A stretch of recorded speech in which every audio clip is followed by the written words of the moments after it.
right, two, to step in to reinstate the police officer who was sacked for frightening a knife-wielding teenager who was intimidating a pensioner. Well, Dorset Police Force released this body cam footage, a warning. The video contains content that some viewers may find distressing. You're under arrest! You're under arrest! Get on the floor! Get down on now!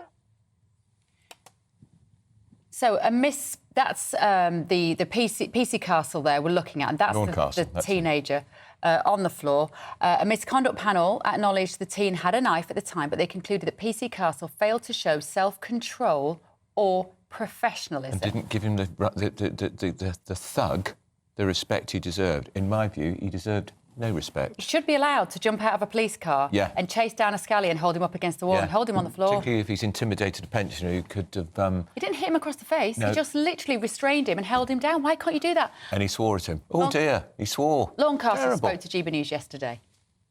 I know I made that split decision with no ill intent. My intention was good, which is why I've maintained my innocence and my dignity throughout it all, because I know my own mindset. If you've got officers that maybe might not make the right decisions in those circumstances, then maybe there's something wrong with the recruitment. So should he be reinstated? Yeah. Well, in my opinion, absolutely. Well, he shouldn't have been sacked in the first place. No. I mean, we don't know all the context. We just saw it. There might have been some racist overtone in what he said. No, there was nothing. Fine. So he used bad language. Is that the end of the world? The kid was screaming and crying, having been terrorised somebody, and he said, stop being a little B word, which would normally apply to a female. Yeah. Again, I'm all right with that. Me too. Call me old-fashioned. But if you are a teenager and you have been walking around the town terrorising all sorts of people with a knife in your back pocket, you should be allowed to be held on the ground and called a little B. And think of the juxtaposition of this story. The Metropolitan Police Commissioner, Mark Rowley, writing to the Home Secretary saying, we already, because of the cuts you're proposing, will have to make decisions on what crimes we do or don't investigate. And he also said we have a continuing problem with recruitment because we haven't got any money.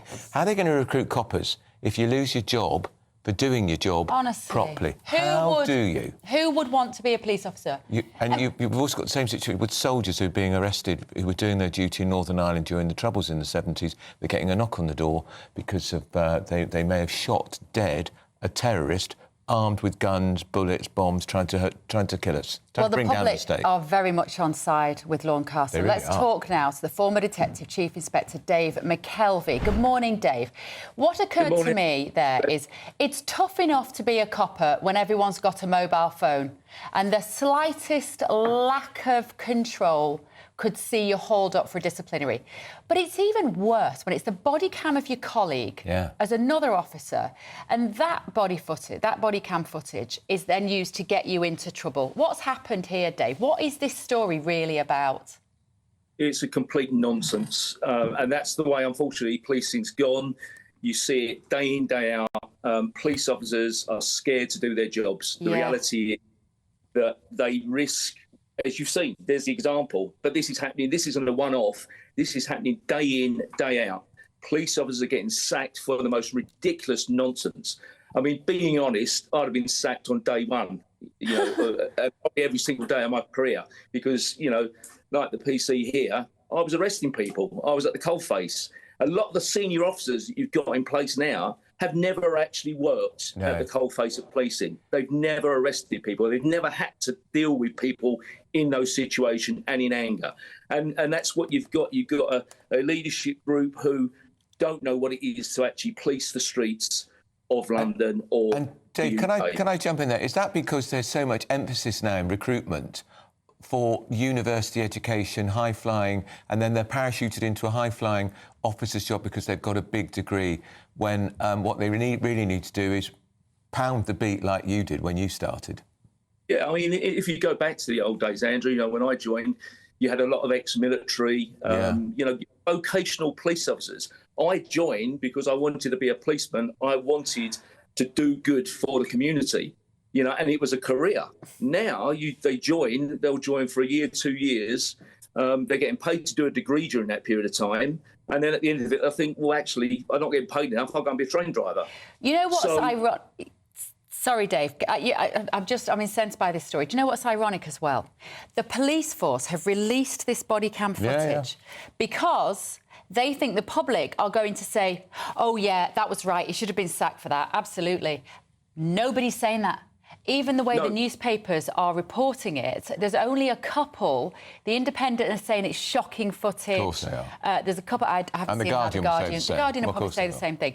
But most of the media and pretty much all the public are saying that's what he got arrested, that's what he lost his job for, was that. Don't police officers routinely have to do that? Is it just that we need to... how do we fix it, Dave? How do we row back now on this very soft soap woke policing that we seem to have?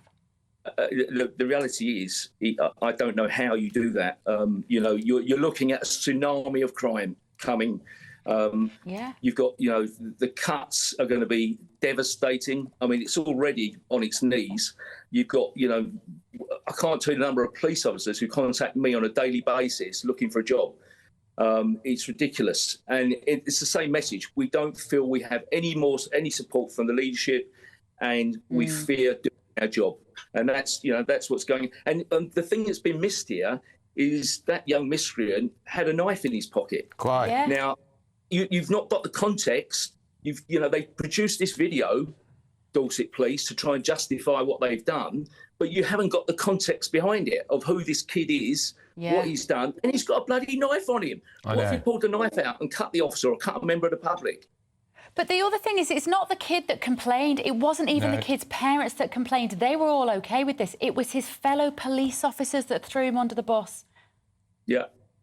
Unfortunately, you have within the police service now, you do have people who they just come forward at the slightest thing. You've got complaints going on, some of which, if you were to, I follow them online, and you look at them and you think, it's just ridiculous. What the investigations that are taking place within at the moment are absolute nonsense. It's not around investigating corruption, dishonesty. It's, did someone say the wrong word, a hurty word, or, it's nonsense. The whole thing is nonsense. And that's what's really causing problems. It's not just about the pay. It's these nonsense investigations being driven by a woke leadership who really haven't got the public's interests at heart. And Dave, just very briefly, under pressure of time, would you now reapply to join the police if you had your time again? I probably would, because I loved it. But I don't think I'd last more than a day. And that is why we love police officers, because you do what you do from wanting to take bad people off the street. Thank you so much, former Detective Chief Inspector Dave McKelvey there. And do you know what the other irony is, Andrew? We hear the Prime Minister and Rich Rees all the time saying the measures they have to take are to keep us safe, right? If ever there's a dubious policy, we've got to keep you safe. Do you know what will keep us safe? Allowing our police officers to do their jobs and be empowered to take a scally by the scruff of the neck and push him up against the wall if that is what is required. A good kick up the backside wouldn't hurt him. I'm not suggesting you should be kicking him up the backside. I'm not suggesting you should actually be assaulting him. I don't. But that, for me, was not too extreme. Getting him, restraining him, holding him down, you should be able to do that. You used to get a thick ear when we were kids. What was he going to do? Excuse me. I know. Just have you for a minute. I know. And let's not forget, he'd been intimidating a pensioner. Let us know your thoughts. Yeah, do. And if you do agree that he was right to be suspended or kicked out of the police, we'd particularly like to